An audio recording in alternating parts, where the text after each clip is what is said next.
Good. 30, what now? Hello. Hi. Welcome to 30 What Now? I'm your host.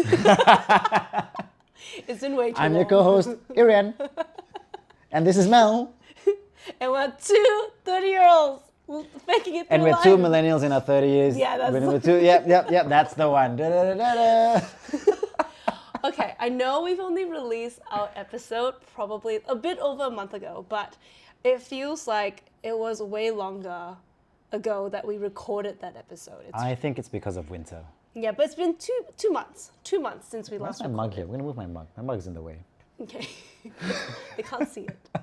Well, the people on the video can see it. True, it depends if I post the video or not. You've actually been pretty good at that. Mel, as the marketing manager, has been very good at getting on top of socials recently. So if you're now on TikTok, on Threads, Who is on... Okay, sorry, shout out. Who is on Threads? Can I just... And follow us at 30 What Now? But still, who? so I actually think Threads, I'm converted, because we all know that X/TikTok is now full of porn. You know that. Do you not know this? Irian looks really confused. So, okay, if you go on Twitter, I still Okay. call it Twitter. Okay, because you're old, yes. Because I'm old. Your birthday's this weekend. Yes, it is. Whew. Well, it might By the not time be. we post it, it won't be. It Or it could, who knows? Could be, yeah, we might be on top of this. But if you go on Twitter and you follow any OnlyFans model, a lot of people tend to do their marketing on Twitter. Oh. And the gay community as well love putting their stuff on Twitter. And then you get a link to their OnlyFans. Threads is now the most wholesome version of Twitter. So is this what happened to Tinder when Bumble came out? Maybe. You're saying the gays came? What? Is that what you're trying to say? No, that Tinder became trash. Yeah, maybe. No, it's so, like, if you go on it, there is no protection against youthful, innocent eyes. Oh, like Tumblr. Like Tumblr, whereas Threads, actually, you go on, and because we're a podcast, page, a lot of them are like, what podcast is available? They're like, can anyone provide us with advice? I'm just starting a podcast. And then you get a lot of people being like, wow, it's so wholesome. And I actually do think that Threads has allowed a lot of people to have uncurated thoughts. Isn't that what Twitter was supposed to be? Exactly. Microblogging. And that's what TikTok was supposed to be as well. But because you have the element of videos, it still feels quite curated and Okay, wait, fake. hold on. Does Threads also have 140 character limits? Now 280, something like that. I haven't done that many posts to find out. All right, well, we will find out. Stay tuned. Yeah. So follow us on TikTok, Insta, Threads. We also have a YouTube channel that I have not managed. It's just the automatic uploads of the podcast. I'm fairly Yeah. sure they're uploading. Yeah. You know what, though? We haven't spoken about this in a while.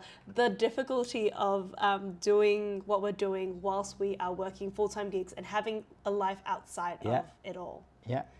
You have a life outside this podcast? You have a life outside of this Oh, okay. podcast. You recently went overseas. Don't give me this shit. Yeah, we'll talk about that in another episode, I reckon. That was a great trip. Great trip. Slept injuries from it.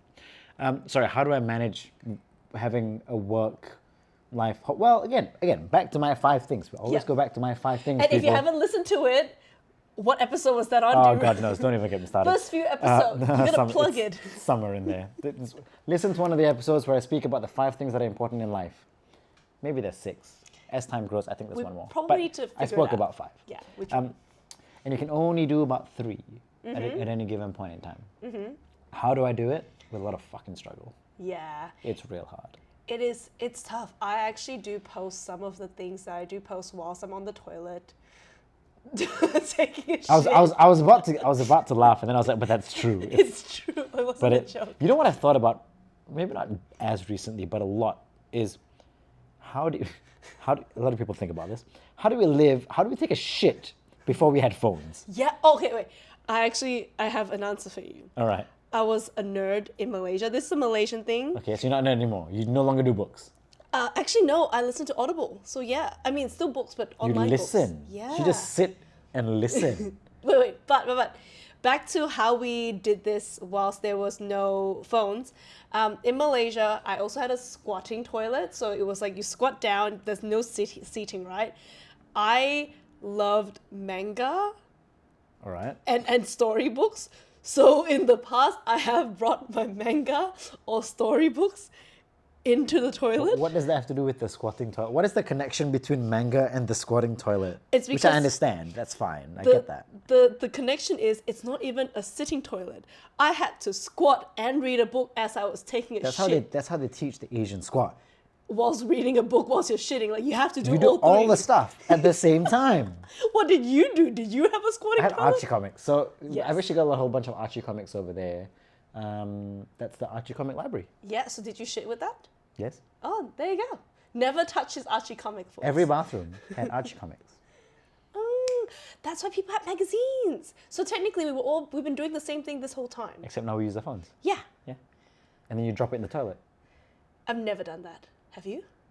You know, surprisingly not. Yeah, exactly. Because we know the sanctity of not dropping stuff in the toilets, except when it's your phone and you drop it when you're drunk. That's the only time you're allowed to do it. Also never happened. It's never happened. I don't know, has it? No, it hasn't happened. It's dropped into, you know, when you were at hostels and then there's a drain in the in the Is this shed. when your phone was stolen but they didn't steal your passport? No, this was. Because we've heard this story. Yes, this was whilst I was in China. Okay. Yeah, so different story. But I haven't Okay. dropped it into the toilet, just like the shower drain, which is less but still disgusting. Okay, cool. Yeah. Don't touch Mel's phone. Not this one though. We digress. Yes. So we haven't recorded in a while. Yeah. Mel, how many notebooks do you need? I have a lot. For those of you that can't see, she's got a small notebook on top of a big notebook. And there's a reason for it. But before we get to that reason, ask what I've been reading then. Yeah, what have you been reading recently, Mel? So funny you should ask.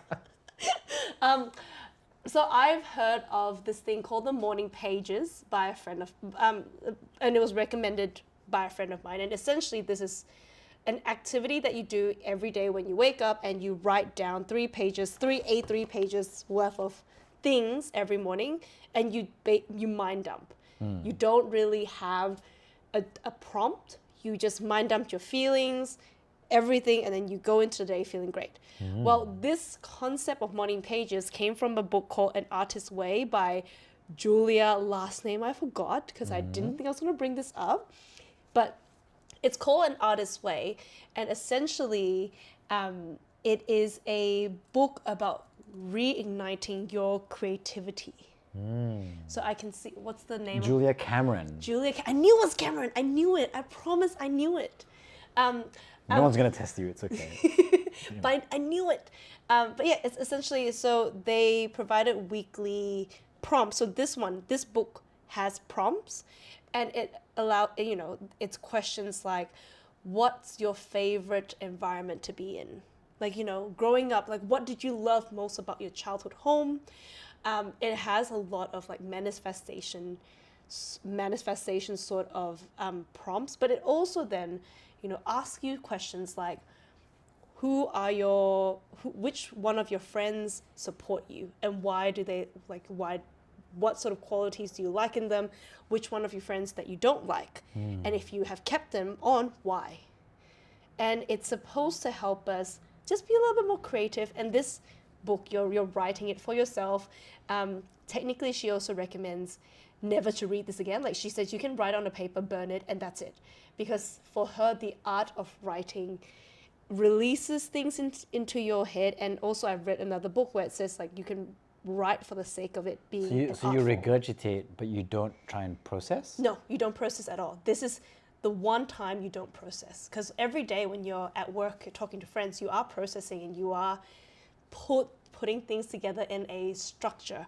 Whereas here, you can literally write a sentence halfway through, you're like, I want to switch my sentence, and it's free. It's meant to give you this freedom to write however you want. Anyway, it's a good book.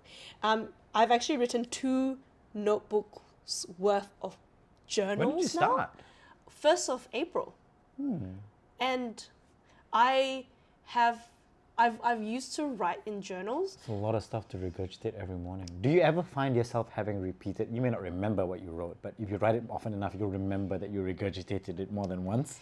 A lot of the prompts actually do talk about maybe what's your vices, or like what do you think is stopping you from obtaining the goal that you want? Like what is blocking you, and what is the payoff for allowing yourself to be blocked? So those are similar themes that I still write about.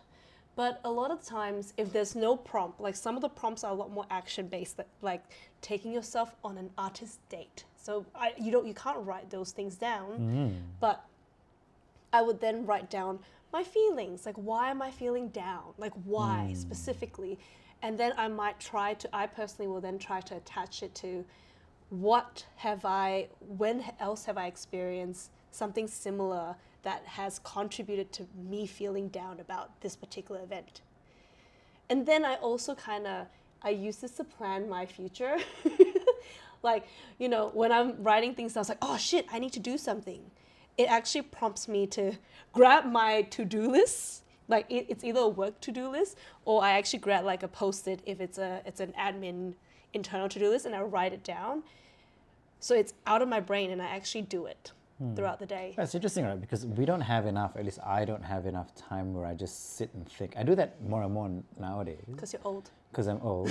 I'm also just running around all the time, doing all sorts of stuff. Exactly. And so, this is why, and I can't remember if I've mentioned this on the pod before, but this is why I think a lot of executives run and do sport. Running in particular, because when or maybe writing, but running in particular, because when you're running, you can't do anything else. Can't consume it. You could consume audio, but that's it.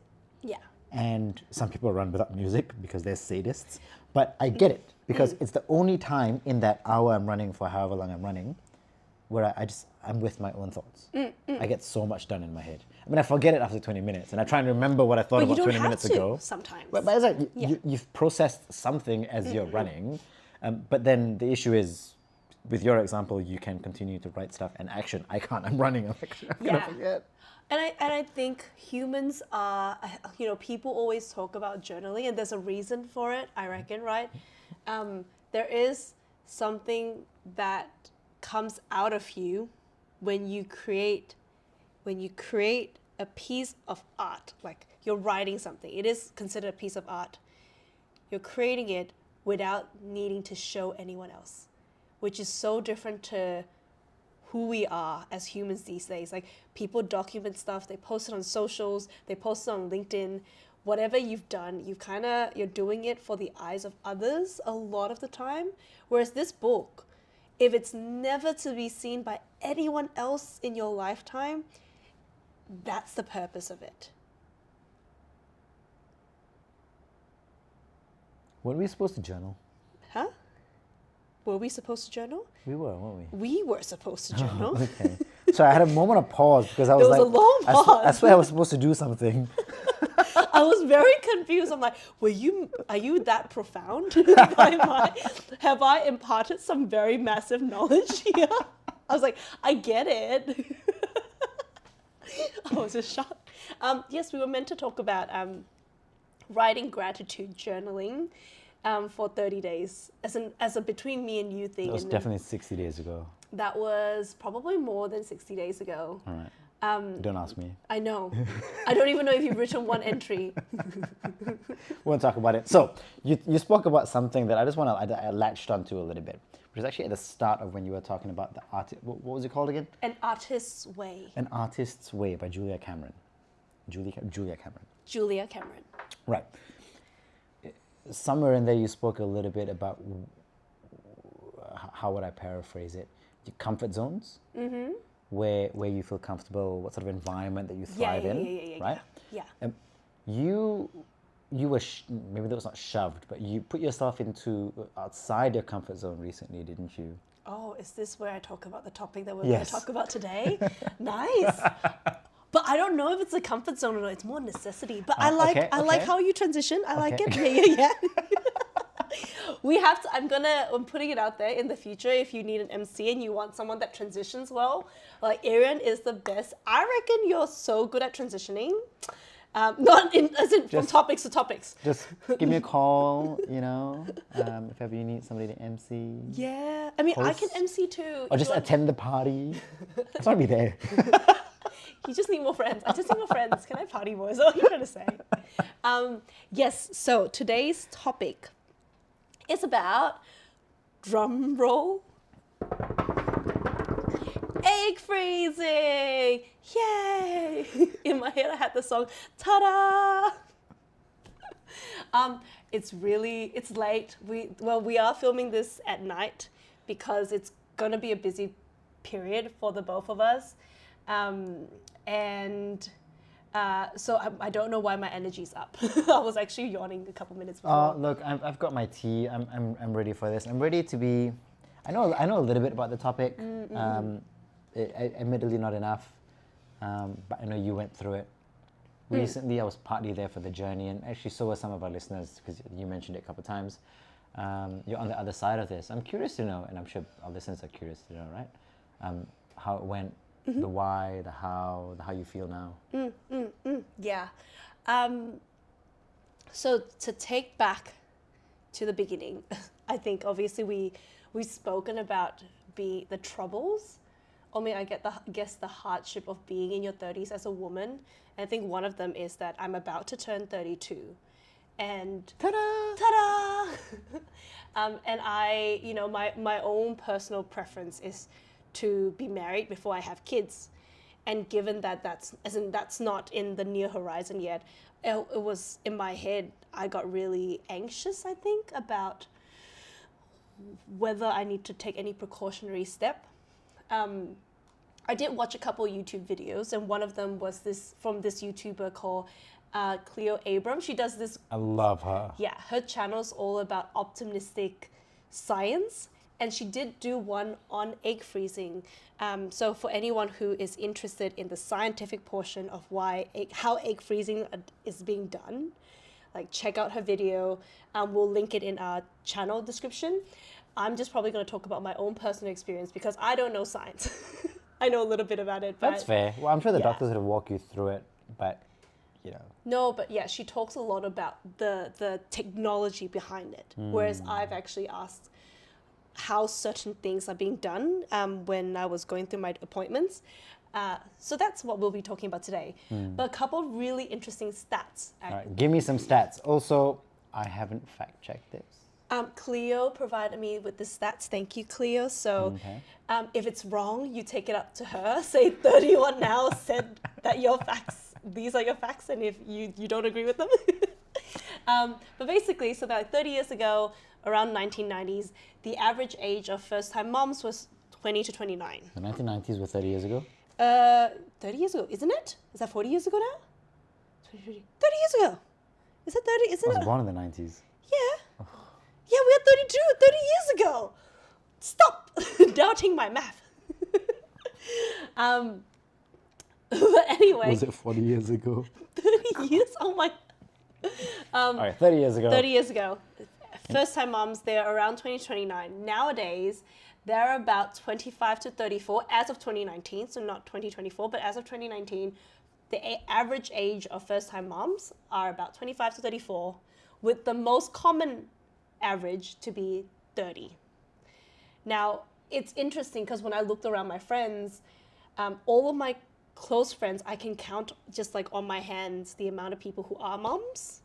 It's not a lot in comparison, but I can see, if I'm assessing my own friendship groups, I think they are women who probably have kids later in life anyway.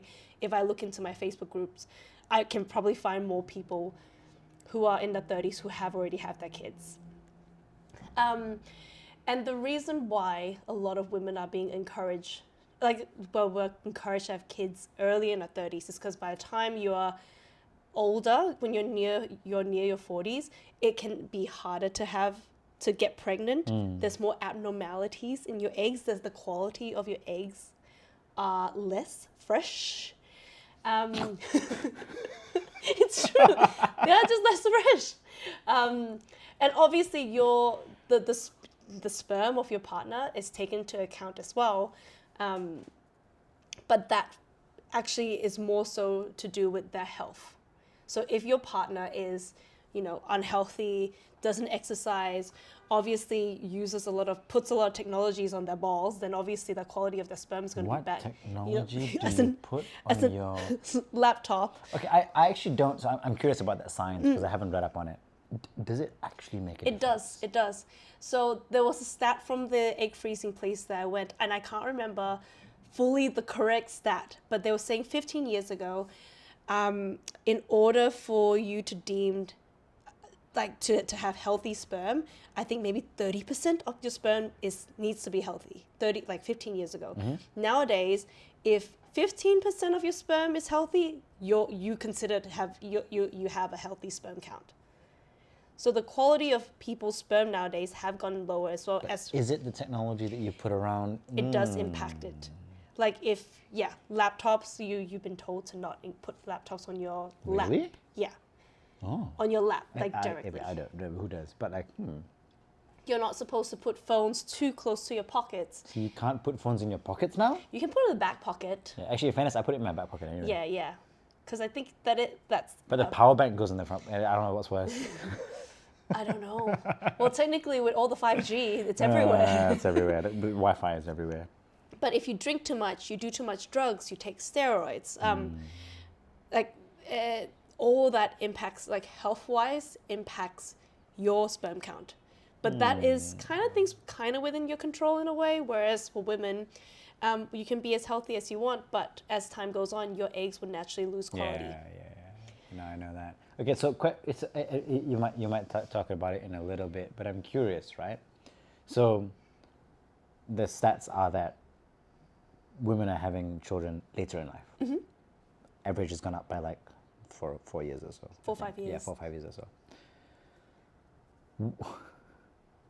Where is it that we were taught that the quote unquote right age would be a certain age? What has changed? Technology, education, cost of living, friends.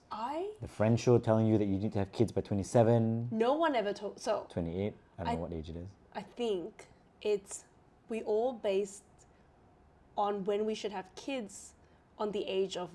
We all are influenced by our parents what age we should have our kids at. So my parents got married at 28, 29. They had me. Bless. When they were in, I think, 30, 31. So I've kind of based, and I think that's quite old for my parents. That generation. That generation. Yeah. So I've kind of used that as a baseline.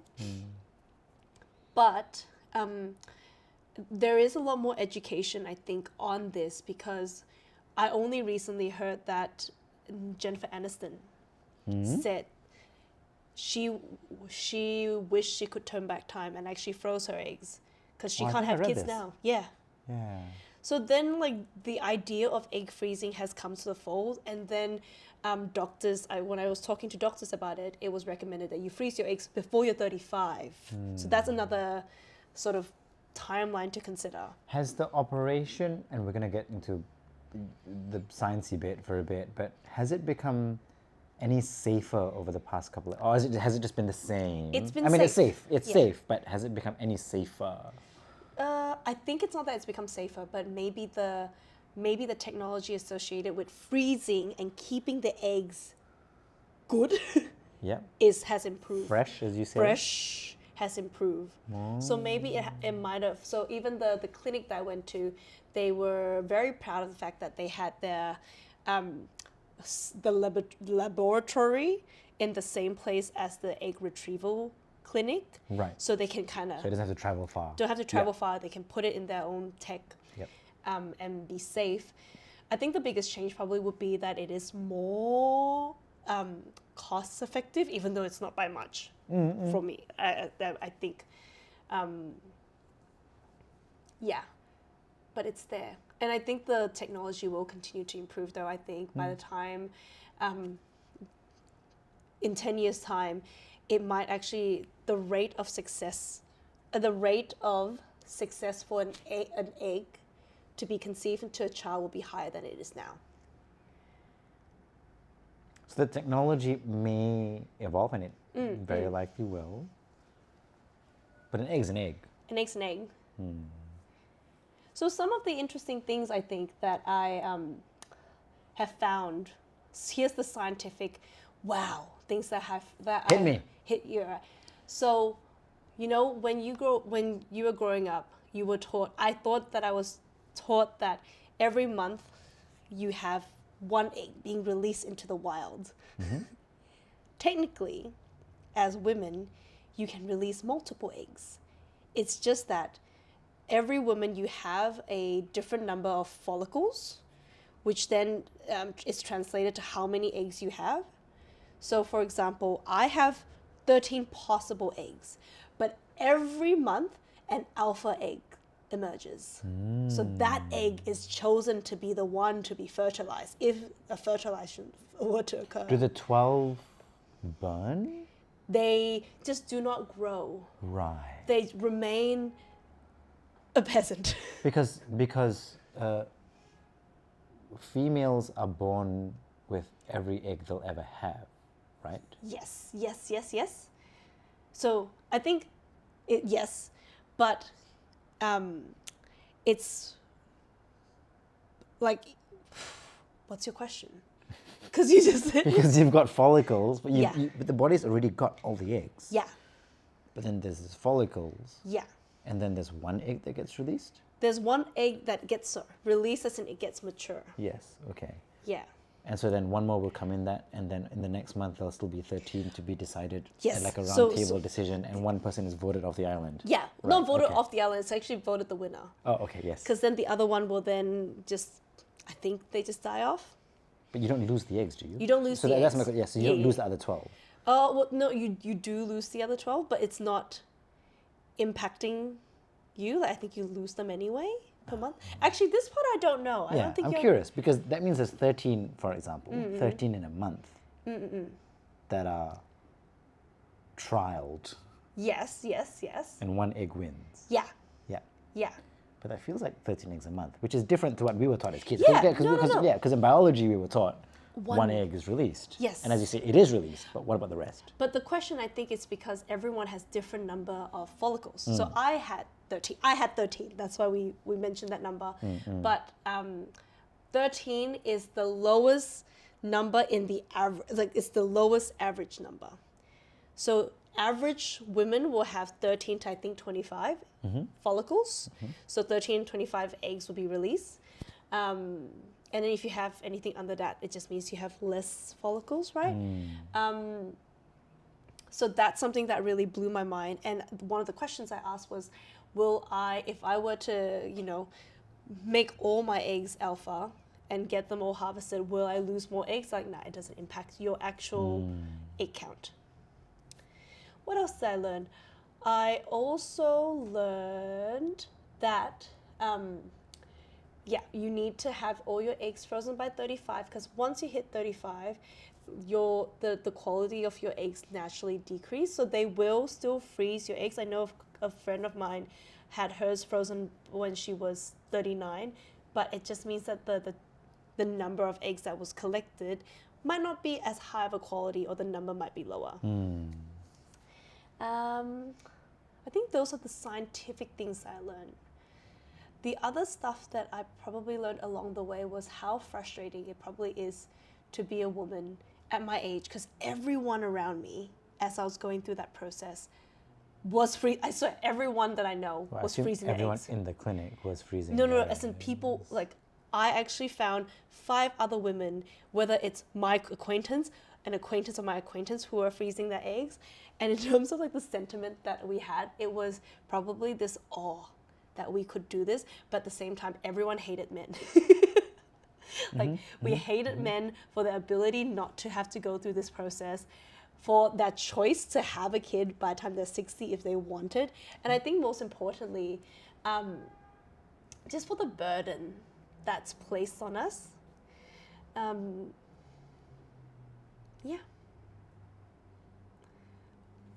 I have said too many times in this line. I really, really hate it. I think it's because I'm not being prompted.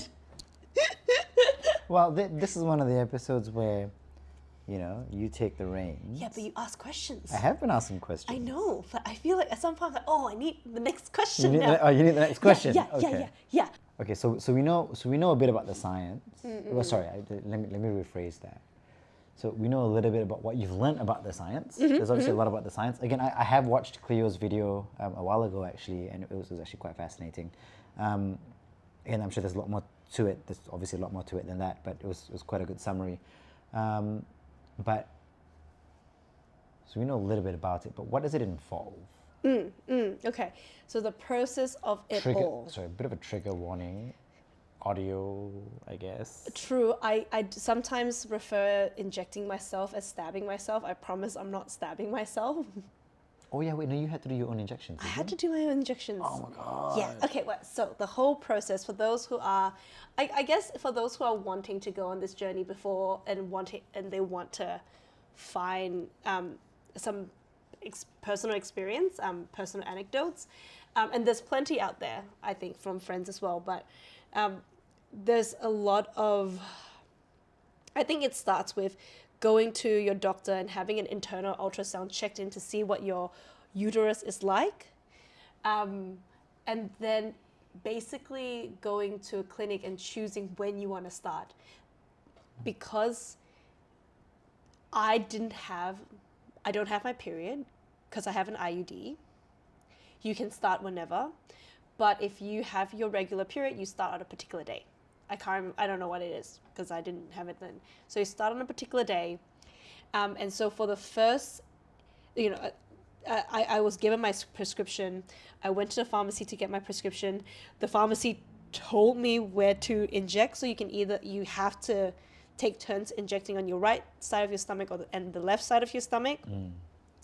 I went home. And for the first 8 days, I stabbed myself every night, almost every night, apart from the first 2 days. And then for the next 8 till 15 days, day 8 to day 15, I stabbed myself twice, once in the morning and once at night. Now, for me, the nighttime needle was a breeze. Like, sorry, not a breeze. It was really thin. It takes you to sleep. It did take me to sleep, but certain angles, like certain parts of my stomach, I'm like, did I just eat up the needle? Because it was thin. And granted, my drug was different to some of my other friends' drug. So doctors... Did you compare drugs? Because I was like, did it hurt for you? Like, no. Did it hurt for you? Yes. So every other drug, I think, or every other company, their needles might be slightly different. So mine, my nighttime drug was called Gano F. I don't know if I remember the other drug. We'll see. Gano F. It was easy. The only thing that I was scared of was whether I did it correctly. Breaking the needle inside. Of breaking the needle inside. But also they told you need to make sure you get out the air bubbles. And when I looked up, if you got the air bubbles in the wrong part of your body, that could lead to medical complications, like strokes and such, because it goes into your muscle. Yeah, so it's actually it's important for you to get the air bubbles out. So for the first few days, I was nervous about doing it wrong. And I think I actually cried after the first time. It would be. I can imagine it would be very... I've never had to inject myself. Yeah. I don't think, no. Yeah, I cried. My brother was there and he's like, there, sister. So I did it myself. Did he pat you on the back? He did! I was like, and so it was, I got used to it, but then came the morning injection. And I didn't realize it at the time, but my morning needle, I think it's called a Sonarelix. Don't have to look, it's fine. It was a lot thicker. And so when it pierced through my stomach, it hurt more. And so, when I started stabbing myself in the morning, it actually takes a lot of effort for me to go, ugh! Ooh. It actually felt like the needle was pushing into my skin, whereas the nighttime one, it was actually Yeah, no, I know what you mean. Like I know, I can imagine the difference in the needles. The thickness really impacts it, right? So that was the two main needles for the first 15 for the 15 days. You don't have to do it for 15 days. Some people do it for 12 days. Oh. Because they, we had to go in and have a check-in every couple of days because they need to see how well fed my eggs are. Oh, to see whether it's ready to have it. Yeah. Okay. Yeah. I think they said you wanted your eggs to be between 18 to 23 millimeters. Not centimeters, Yeah, Mel. sorry, millimeters. And then if it Sorry, goes between what and what? 18 to 23. 18 to 23 millimeters. That's 2 to 3 centimeters. Well, Maybe. between 1.8 and 2.3 I think so. centimeters. Yeah, tiny. I mean, big. Yeah, sorry, big. Oh, wow. And if you go over 28, it's too mature. It's too old. You can't actually use it. Oh. So they need to time all your eggs. Right. So some people after 12 days, it's perfect. Mine was 15 days. They said that because I had the IUD, it might have slowed down the egg. Right. So 15 days prime time for you. 15 days is prime time for me. Good. So apart from certain, like the morning needle hurting, I think a lot of mental stress was placed on needing to make sure I inject myself at the same time every night and morning. Cleo did say that. Like you need to be very specific. With my drugs, yeah, my nighttime drugs, I had a 30-minute window period, so I can do it earlier, later if I want to. The morning one has to be more precise. So that means that if I were to go out or if I wake up, I just need to make sure. So it was a little bit of a mental load sometimes. Now, those two needles were shit. Getting a checkup itself was only mildly shit because when you're getting checked up, you get a blood test, which was a breeze in comparison because I don't have to inject myself. But the second thing is they do another internal ultrasound.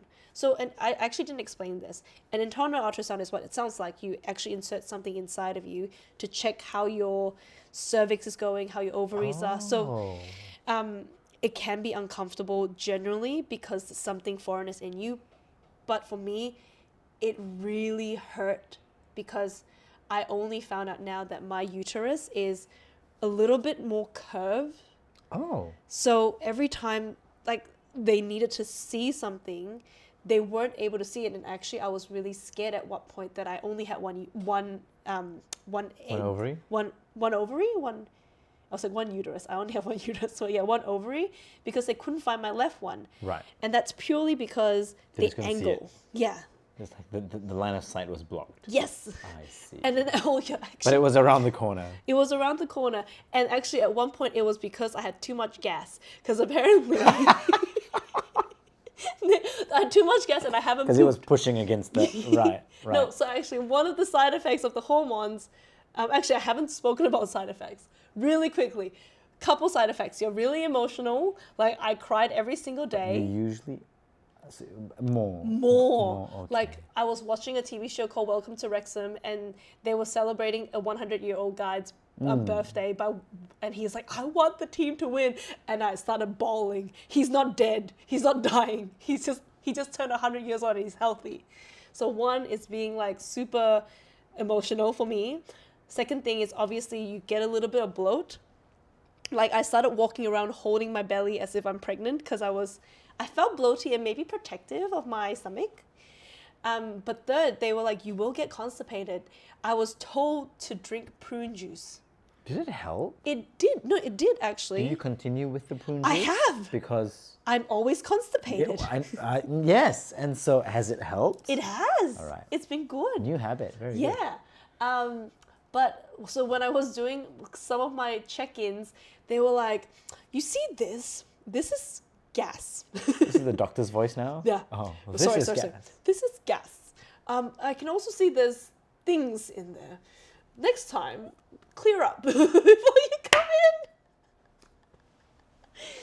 in. And it was really embarrassing. Offload before you get here, mate. And so once I took laxatives because I didn't want to have the same shame. I already shamed myself for not pooping, not by the doctors too. But okay, in all seriousness, I think I also didn't want the pain.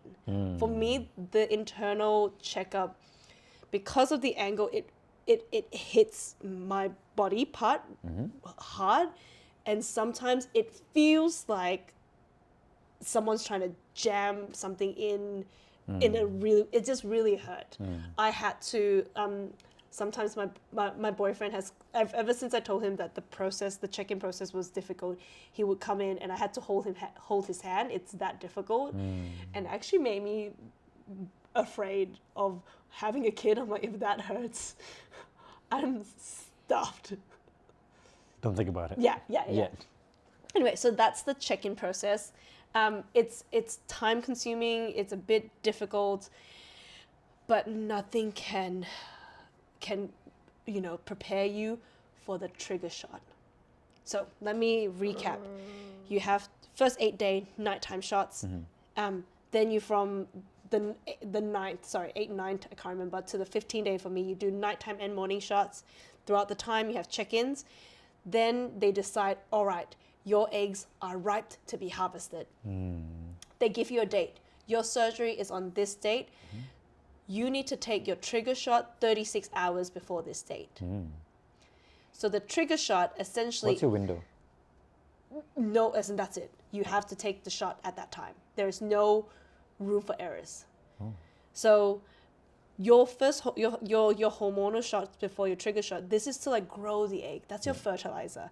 This one, the trigger shot, is to be like, stop, don't grow. It's time to harvest you. Just imagine you with like a stop sign with the with the neon, no, with the like the visor. And be like, you may Stop. proceed. Stop. Actually, you can't proceed yet. You have to stop. So my trigger shot is very different to my my friend's trigger shot, right? I had 3 needles. My colleague had one, where I had one big one.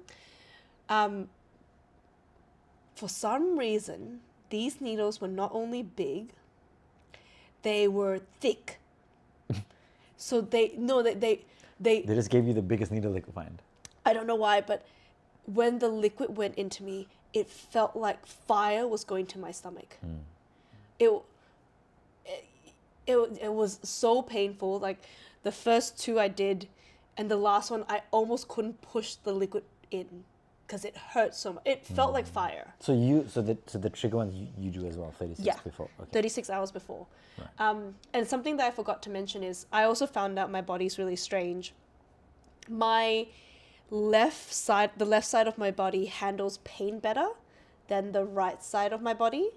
So I actually did this habit now where at night I'll use my left side to take my left side to take it. Sorry, at nighttime I use my right side to take in the gentler needle, and in the morning I use my more strong side to take in the thicker needle. Is it because the poop settles on the left? I don't know, but it's just like one side of it like is more adapt to pain.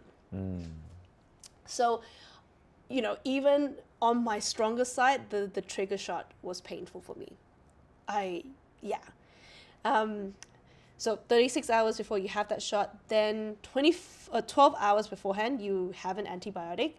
But the most important thing and weirdest thing is they said you have to take off all your jewelry. You can't have any perfume, nothing is scented. So I showered unscented. I didn't even use soap because I didn't want any scent, because they were saying that could impact the eggs when you retrieve it for some reason. Yeah, I don't know what the scientific reasoning behind it. So I did that. And then came surgery day.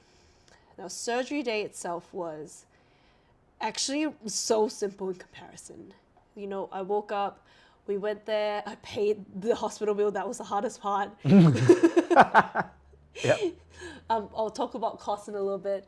And we went in, they, put me under anesthetic, and I've never been under anesthetics before. Oh, really? Yeah. So what was really funny was I was such a smart ass. They put, the mask, like the gas mask on me, and then the doctor was they put the gas mask on me, and I think they did shoot me at my anesthetics. And then I heard the doctor said, all right, she's fading now. And I was like, no, I'm not. And I was like, oh, wait. Oh, yeah, I am. And then I fell straight asleep. And then I woke up. And we're done. I'm done. That's it. The doctor then came in. She gave me this card, and she's like, we collected 12 of your eggs. And then I cried. I was like, 12? That is like such a good number. And then what was the range? What would they expect? they probably would have, because during all the check-ins, they did see that there were probably about 12, like maybe like 8 to 12 eggs that were good before the trigger shot. Yeah. So I think the trigger shot did allow some to continue growing a little bit. So that was like an expected number. And then they gave me some ketamine because I was apparently in pain. I was like, "Ooh, I had ketamine for the first time." The doctors are giving out ket? Yeah. Okay. Yeah. I think that's the right drug. I was like, "Ooh, I'm on drugs." And then they even gave me some opioids in case I was in pain for the next couple of days. And I was like, "I have opioids." And it's like, if I don't use it, should I sell? No, I shouldn't. Should not sell it, Mel. I will not. But I'm like, damn, I'm on drugs. I went home, and then a couple hours later, the doctor then called me and told me that they actually they collected 12, but they froze 9 eggs. Right. And from that 9 egg, there is 85% chance I'll get 1 kid, 65% chance I'll get 2 kids, and 35% chance I'll get 3. 35? Maybe, yeah, around that time, around that success rate. And the other sort of educational piece would be, at each stage of the process, there'll be less and less eggs that will be viable to be fertilized and then conceived as a child, right? So from the 9 frozen eggs, I think based on the numbers, they would have expected 6 of them to be successfully made into embryos, maybe 3 of them that could be viable to be implanted, yep, into the stomach, and then 1 of them would be a kid. So if I wanted to have 2 kids from an IVF process, which I totally forgot, egg freezing is just the first part of IVF. I was like, in my head, egg freezing was just its own process for some reason, because I'm a dumbass. Because then you have to put the egg in the sperm, and then you turn it to an embryo, and then you implant the embryo at a later stage. I was merely thinking about this as a precautionary manner, so I didn't even think about the IVF part, which a lot of people would utilize this as at some point in the future. Yeah. And you need healthy sperm to get there's a whole thing. There's a whole thing, right? And so here, I think if I wanted 2 kids, I would have to go to another cycle. But question. Yes. Can you ask to have 2 embryos? Like you get 2 embryos for 2 kids and implant 2? No. And have twins? No. There's a reason why. Because on the off chance that 1 embryo is unhealthy, by putting 2 embryos into your body, that unhealthy embryo can influence the other embryo to be unhealthy. It's like it's a thing. It's a bad influence. It's a bad influence thing. So, siblings. So a lot of people are discouraged to do that because it actually decreases the chance. Got it. So I was thinking about having 2 cycles, but for me it is a timing thing. Did your bank say no? My bank? Did your bank say no? No, I've got money for that. But so firstly, it's a timing thing. I thought it was going to be a very short 2 weeks process, but by the time I finish the egg retrieval process and then me kind of, fully recovered from it, I did not have the mental state to be like, let's go another round. It was a lot of mental. It's taken a toll on your body. Like I think you were just saying that you're still feeling some side of. And so when was this? This was probably 3 months ago, 2 months ago. 2 months ago. It's about 2 months ago, and you're still feeling some side effects. Maybe it's the prune juice. Maybe. No, so So one is, I think, mental load, but secondly, I fell ill quite soon after I had my eggs retrieved. And I keep getting this yo-yo flu-ness where I recover a little bit, then I got sick again, recover, got sick again. And when I talked to all my doctor friends, they said it might be the hormones. Some said it might be the anesthetics, but I think my immune system is generally low at the moment. It doesn't help that it's the middle of winter. Doesn't help that it's the middle of winter and the coldest winter we've had for a while in Melbourne. Is that what they're saying? That's what they're saying. Oh. Like last year, it was a breeze, I felt. Last year was warm. Yeah. So there's that. And then lastly is cost. This whole procedure cost us about 8K. And then me and my boyfriend, we decided to split the cost, so it's 4K each. If you're lucky enough to, okay, this is going to sound really shit. If you're lucky enough to have certain medical conditions, you can then go under Medicare. Like a lot of people say, if you have this is what the doctor said. Like if the doctors are able to find something wrong with your body, you will then have 80 to 90% of the costs medically rebated. Oh, wow. Yeah. So my colleague actually, she doesn't know why her doctor did it, but she froze her embryos and she said she got 20% of the cost, or 80% of the cost back. So she's happily going to go a second round of egg freezing. Still takes a toll on your body. Still takes a toll, but the cost, I think, is a barrier, right? Yeah, 100%. I mean, this is not a cheap procedure, it sounds. No, not at all. Although what medical procedure is actually cheap? Yeah, and it's elective, right? It is a choice thing, which obviously then we have to then talk about privilege and like being able to afford this. So yeah, I'm still sick. I think You sound it. Sorry guys, just a little bit. I think I did gain a little bit of weight from it, but not as bad. I know from online a lot of people did get a lot of I can't weight. tell. Thank you. But most importantly, I think there is a sense of comfort, I think, with knowing that I have an insurance policy. Like it's not a definite, but in the future I do have a little bit more of a chance. Do you feel like, and maybe not necessarily now, but do you think it might allow you to feel like your quote unquote timeline has changed? It's become flexible. I don't think it's not that it's flexible. I think it's more I have a plan B. So I would still want to stick to my original timeline, but because I think the other thing, online I saw this woman who said that she regretted doing egg freezing because she became complacent. She's like, I can... Oh yeah, we were talking about this. Yeah, I can take as much time as I want. And not that I think I will be complacent, but I don't want this to make whoever I'm with at the time be complacent. Like, oh, you've got your eggs, you're fine. Because the last bit of information that a doctor did say to me is, even though you do have your eggs, it's frozen as at you're 31.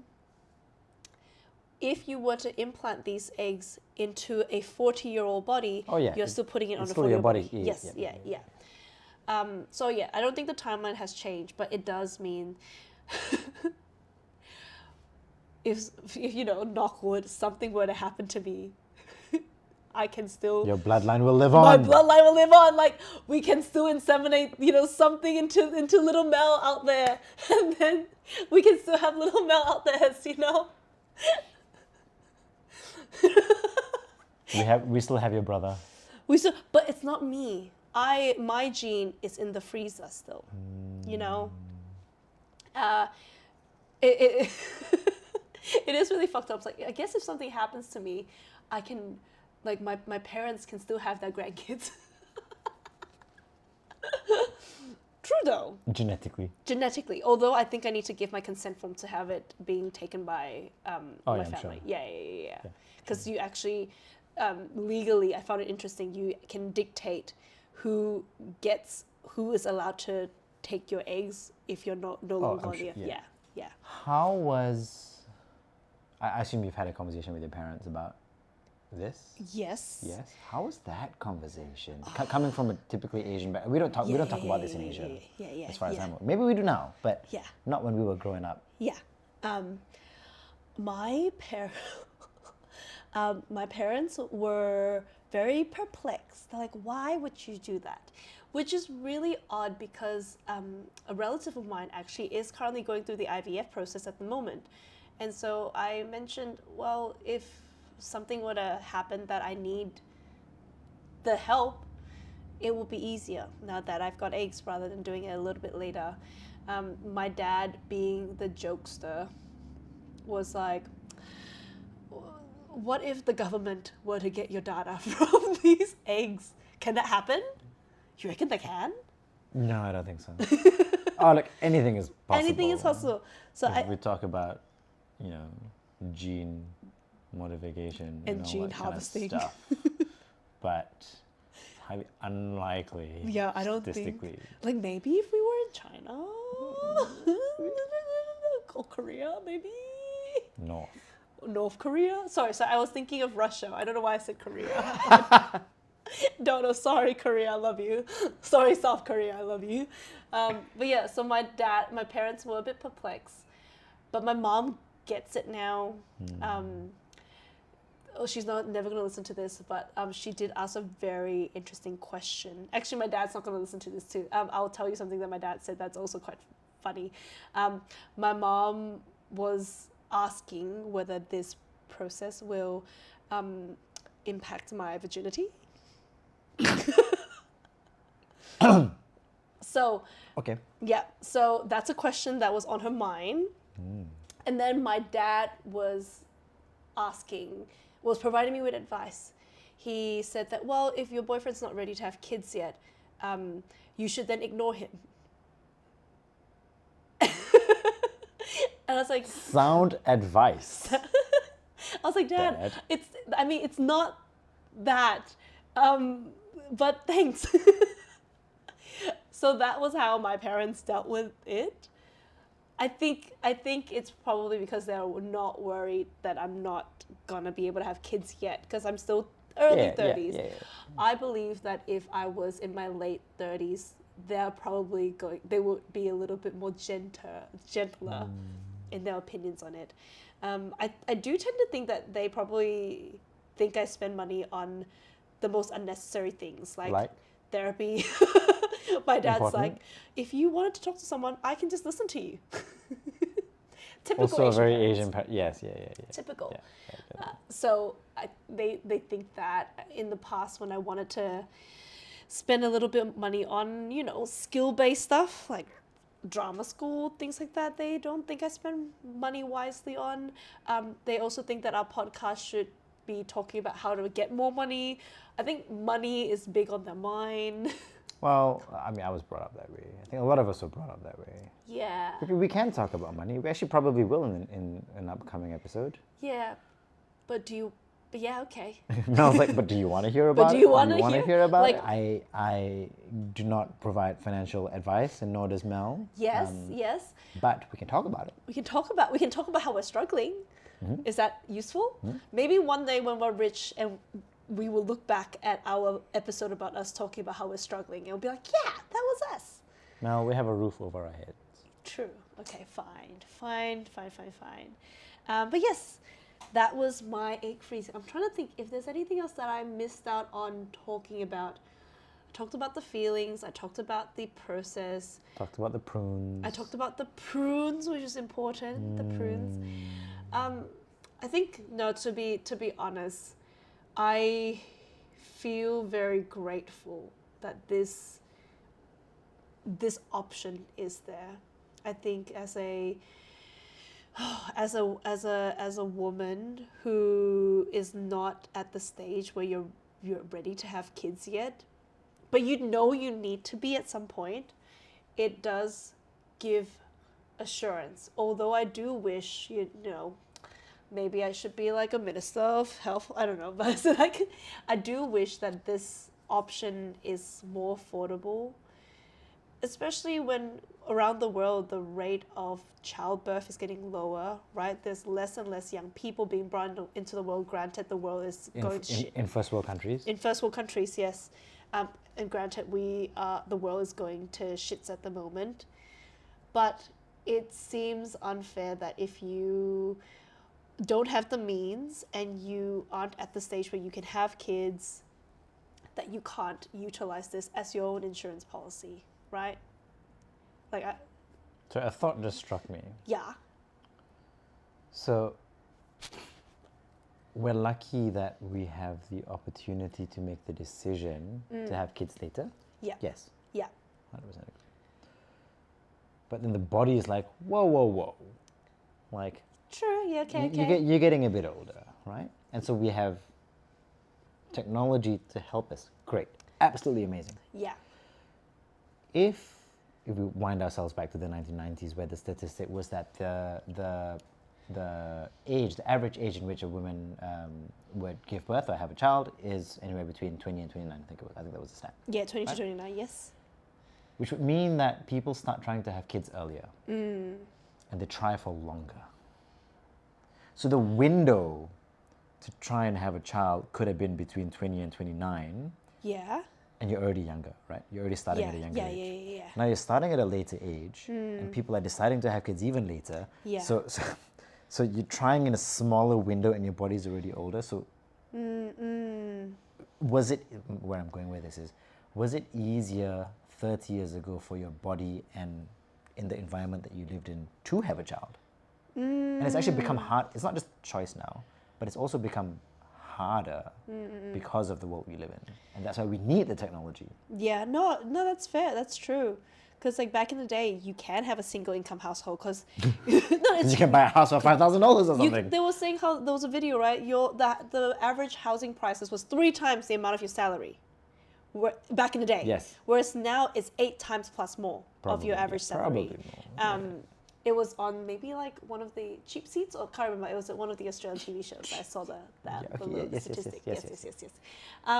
But it is a stat, you know. I've It seen is a I've seen stat, it, yeah. So back in the day, you can have a kid younger, and then you can be a stay-at-home mom without any financial issues. Now, can you imagine being in a single income household unless your partner is making that good Big Four CEO money?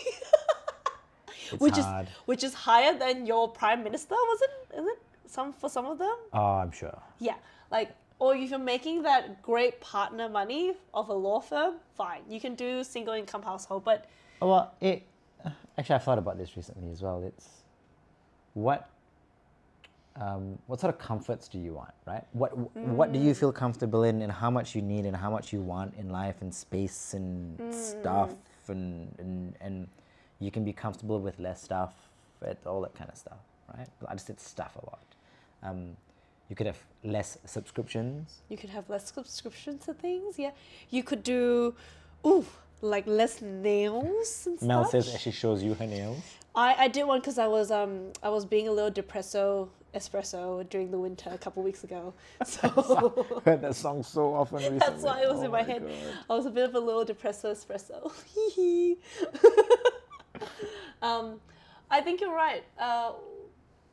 Comfort wants more comfort. I'm pretty sure because of the privilege that we have now, we want to either retain or, as typical natural human behaviors, you want to build up. But at the same time, to retain our current lifestyle is harder. So yeah, you're right. It might be like, what comforts do you want in life? But even if you want to keep your current comforts, it's getting harder and harder to live off one income. Well, it's hard to live off 2 incomes. It's also hard to live off 2 incomes. So it is hard. Like people are like, it takes a lot more to get pregnant when you're older. But obviously the benefits of it, or you have your own job, livelihood, agency. Yeah, you have the choice. You You have the choice. What would have been the best choice if men can also have kids? That would be great. If we can share the load. Can we do that yet? Not yet, No. but I would encourage our scientists out there to figure out a way where we can allocate this to men. Because what good would a world be where the men can't experience the experiences? We don't want them to feel left out of this experience, right? They were like, I never know what fatherhood really feels like because I didn't give birth to the kid. Well, let's make it happen. Scientists out there, Anything is possible. if you just believe. I don't know, seahorses do it. Seahorses do it, and look, I think that's the only animal I think where the so. male carries. And they're majestic creatures. I don't think I've ever seen one in real life. Me neither. Also, talking about listeners, it seems like the idea of us having a pickleball, like belated 10 episode celebration is a thing for summer. So maybe in around October, November, we'll have a little gathering. So if you're one of our friends, let us know. If you're not one of our friends, you can actually comment on Spotify, because I got a comment from Spotify being like, we love to come to pickleball. So if you can leave a comment, be like, I love to come to pickleball too. That would give us a nice little gauge on who wants to come. Or reach us on our socials. Or reach us on our socials. But I think that would be really fun. You know, be a little bit active, create a little community here. Mel will play pickleball for the first I'll time. play pickleball for the first time. I'll bring some pickles. Now that she's educated about pickleball. Yeah, I think it's really interesting. Actually, the other day I gave someone a brief history about pickleball because of our episode. They're like, where is this actually from? I was like, actually, in America. It's from the US. It's Three from the gentlemen decided to give their kids some paddles, a ball, and a badminton net. Or something like that. No, hold on. Something. There was a combination. Listen to our previous A combination. episode. And like, oh, really? Okay, so granted, this person is from work. Because if it's not from work, I'll be like, I actually have a great episode that you can listen to. So I did not recommend this to him because I need to pass probation first at my current new work. I'll give him my episode in due time. But I guess let's close this up with. So appreciate you sharing. I know it's been a bit of a journey. Yeah, and for those who out there who were really interested in it, I hope this gives you some comfort in knowing the process. I know it's probably not as in-depth as a lot of influencers out there who have done very in-depth, like detailed process and reactions to each step of the way. This is just my process. If you're currently doing it and there are parts of it that hurts, know that I understand your feeling. Some part of it does fucking hurt. And if you're a guy listening in and you know you now know what your friends or your partner is going through, be appreciative of the womankind. It's hard being out there trying to be, you know, the money maker whilst retaining our option to create little babies, little spawn for you guys. It's hard. I have no doubt. Yeah, so buy them chocolates. Whoever you know that are going through this process, buy them chocolates. Buy them good chocolates. Good chocolates. So it's over. So the journey's over. You've still got some symptoms of side effects. Yeah. You're still sniffling. Still sniffling, but I know I have 9 eggs in the freezer. Okay. I know I'll Not be your freezer. Not my freezer. I'll be charged $650 per 6 months. I'm sorry, what? Oh, the storage fees. It's $650 per 6 months. Wait, so well, hold on. Oh, sorry. Let's read all that nice thing. We'll try. We'll come back to that. Wait. Yeah. So there is a subscription Yes, cost there is a subscription to cost. freezing your. See, this is important because what we want to talk about next It's subscriptions. is subscriptions. But seriously though, $650 every 6 months. It's not bad if you think about it. I know, for what you get. Yeah, But you know. in terms of what I'm paying for, in terms of our subscription episodes, if we actually do release So that, do you therefore add $100 to your monthly subscription package? Because again, I'm curious. Before you listen to the next episode, take stock of what subscriptions you've got. I'm curious. Mel's curious. I'm scared to do mine. Yeah. $650. $650. Yeah. So I'm splitting that with my boyfriend. So Yeah, I technically understand it's $50. 50-ish, not exactly. Yeah, I know. Yeah, But, yeah. Okay, so that just struck me as okay. You already anyway. I know. Well done, Mel. Thank you. And to everyone else who's done it or is doing it as well currently, well done to you too. And you're not alone. Ping Mao. Bye. Bye.